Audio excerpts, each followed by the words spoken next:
আসলে তার কথাটি শুনে অনেক ভালো লাগলো। দৃশ্যটি আজকে আপনাদের মাঝে তুলে ধরছি। বিস্তারিত আপনারা একটু ধৈর্য সহকারে শুনুন, তার মুখের কথাগুলো শুনি। কাকু আসসালামু আলাইকুম। কাকু আপনি এগুলো তো সম্পূর্ণ নিজে আবাদ করেন? কত বছর ধরে আবাদ করছেন? 20 বছর ধরে নিজেই আবাদ করছেন, নিজেই হাটে আনছেন, সুন্দর কাজ করছেন। আসলে এই উদ্যোগটি অসাধারণ উদ্যোগ। নিজে আবাদ করে নিজে হাটে পাইকারি খুচরা বিক্রয় করছেন।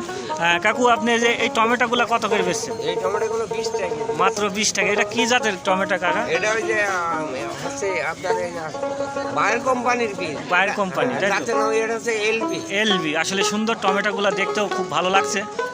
এই যে বেগুনগুলো কত করে কেজি এই বেচছেন? বেগুনগুলো 20 টাকা। মাত্র 20 টাকা কেজি বিক্রয় করছেন। আসলে শীত মৌসুমে আসলে পরে সবজির দাম অনেক কমে। কত করে কেজি বেচছেন? ওটা 10 টাকা 15 টাকা কেজি বিক্রি। 10 টাকা 15 টাকা কেজি। আসলে সুন্দর মশান হাটের দৃশ্যটি তুলে ধরলাম আজকে আপনাদের মাঝে। যারা কেনার ইচ্ছুক অবশ্যই এসে আপনারা দেখে শুনে কিনতে পারবেন।